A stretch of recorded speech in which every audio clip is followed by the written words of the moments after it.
Welcome, welcome, welcome. Welcome to the In My View podcast, everybody. And the Premier League started over the weekend. Oh boy. It's a sad time to be a Manchester United fan, and that's what I am. But this is the In My View podcast. This is not a Manchester United fan channel. This is the In My View podcast. So we're going to talk about all that took place over the weekend. And of course, like, share your comments as well. Comment in the comment section. Let me know what you think about anything that I said, and we can talk about it. Head to the Twitter page and drop a follow on the Twitter page. It's at In My View podcast, so you can head on Twitter if you're on Twitter. Of course, we're going to talk a little bit about fantasy. I scored 59 points. Very poor week. 59 points I got, and Mohamed Salah responsible for it. I think it was 24 of those. So Mohamed Salah basically responsible almost 50% of my points. Everybody was not much to talk about apart from Salah and Cancelo. Yeah. But let's go over the results of the previous game week number 1, in which I got 5 out of 10. I tell you, I'm borderline getting my average is 6 per week. So I got 5 this week. Half of them right. It's a very unpredictable league. So getting 5 right, I guess, not great, but it's not bad. So the results: Arsenal opened their campaign with a wonderful 2-0 victory. A very good, solid defensive, not a defensive display, but defenders came up and they did their job. That defender making his debut for Arsenal, Saliba, I think looks pretty solid, reads the game well. He had it was a good performance from him. Fulham gave Liverpool a battle, 2-0. I thought Mitrovic was outstanding. I thought he owned Van Dijk and Matip all evening or all morning, because it was early morning kickoff in England or in where I'm located in Jamaica. So Burnley beat Aston Villa 2-0. Newcastle, good display from Newcastle. That goal from Fabian Schär was brilliant. They beat Nottingham Forest 2-0. Tottenham, 4 goals. Son nor Kane was not on the score sheet, and they got 4 goals. So that's a good sign for Tottenham, meaning that they can get goals from different part of the field, and defenders popping up with 2 of those goals. One was an own goal, but I guess it was created by a defender. So we can say 3 goals from defensive-minded players. So Leeds, they beat Wolves 2-1. The new signing there. The goal was supposed to be his, but they gave it to as an own goal. Chelsea was a very boring game in my view. So but I guess the points is more important than entertaining the fans, I guess. So they got their 3 points, a penalty from Jorginho. Leicester, Brentford. Leicester went 2 up. Brentford came fighting back during that game, 2-0. Manchester United lost at home against Brighton 2-1, and Man City got the better of West Ham 2-0. Erling Haaland, he's gonna be a problem in this league. He's gonna be one of those players that if you're a defender and you're playing against Man City next, you're not feeling well. You're sick in your stomach. You're coming up against power, pace, and he has his finishing ability is fantastic.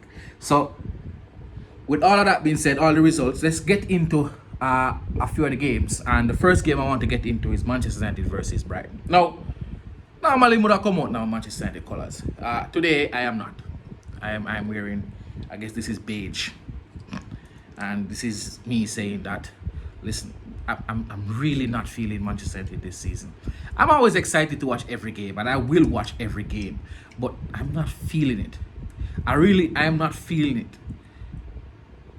It's just like I've seen it so many times. I thought it would be different, but it was not different. It was the same thing. It was Rashford missing goals, Scott Fred in the middle of the park doing foolishness, Harry Maguire finding some way to be an internet meme.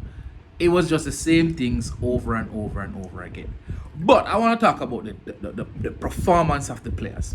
I'm talking about the top players in the team. The players you're giving the 200 and odd £1,000 per week or whatever they're making. The Bruno Fernandes, the Jadon Sancho, David De Gea. Maguire is no longer a big player. The Luke Shaws. These men The big players in the team, the so-called superstars in the team, have to show up. That is my thing. I am not going to be one of those players who are one of those persons who are saying Scott and Fred, Scott and Fred, Scott and Fred. Because Scott and Fred will do what Scott and Fred does. They will do the same thing week in, week out. But what are the top players in the team? What are they doing? What is Bruno Fernandes doing? What is Jadon Sancho doing? We are not seeing the super players, the players that are making 250. Even Ronaldo, when he came on, we're not seeing the superstars doing what they need to do to win games for us. And that's the problem. Or one of the many problems at Manchester United. So I want the superstar players to show up. Now, if the superstar players show up, and Fred costs us the game, or Scott costs us the game, or Maguire costs us the game, then we can talk about that. But when they don't show up, and we're going to bash Scott and Fred, it makes no sense to me. It makes no sense. The best players have to show up. If they show up, and the worst players on the team don't show up, then that's fine. Or it's not fine. Losing is never fine. But the big players need to show up. Bruno Fernandes is missing. Jadon Sancho is missing. David De Gea was missing. Who else? Ronaldo, when he came on, short of fitness because he didn't want to go to training, missing. We have the big players at Manchester United have to show up. Just like how Liverpool almost lost the game, but guess what? Salah turned up. He's a big player. Spent all evening in the left back, what's his name? Robinson pocket. But guess what? He came out, showed up, got a goal. That's how it goes. You're a top player. You're making big money. Show up. Like, up. Bruno Fernandes, show up. When you were showing up, we were winning games. You're not showing up now. That's why we're not winning games. Scott and Fred is always Scott and Fred. They've been doing the same thing over and over again, but we were winning games. Why? Because Bruno Fernandes was showing up. No, he's not. He has to show up. Bruno is not showing up. And that's just my take on Manchester United team. We need our top players to show up. Alright? But done with that. Let's talk about Man City. Brilliant display from Erling Haaland.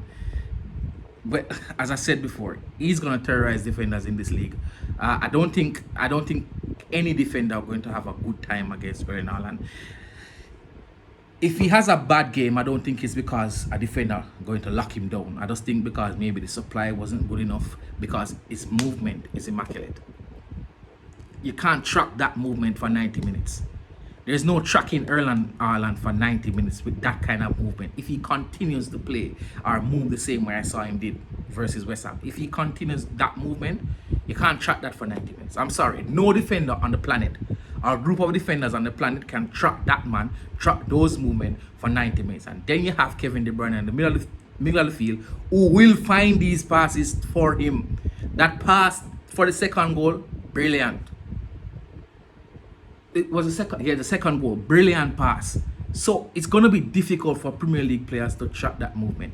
If you want to kill the space in behind and drop deep, they have the ball anglers that can play from in front. So Man City they are now harder to play against, in my view, than they were last season, because Erling Haaland, he has the threat in running in behind, and he has the threat, and if he runs behind and you want to lock the space by dropping off, they have the Kevin De Bruyne, the Bernardo Silvas.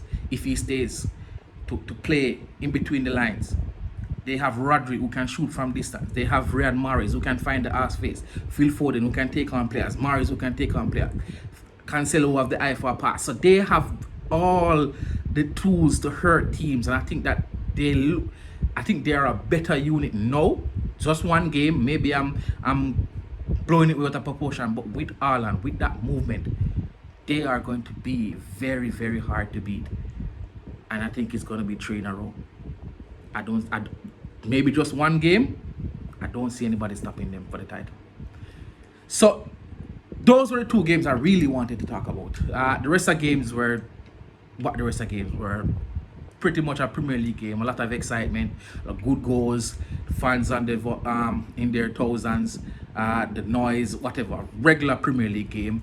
And the fantasy Premier League players, like if you have Erling Haaland in your team and you had Mitrovic in your team and you had Salah in your team and you had Ivan Toney in your team, then you were drinking this week.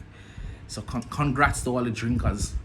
Fantasy Premier League people will know what they mean by drinkers, meaning you're getting, you got a lot of points.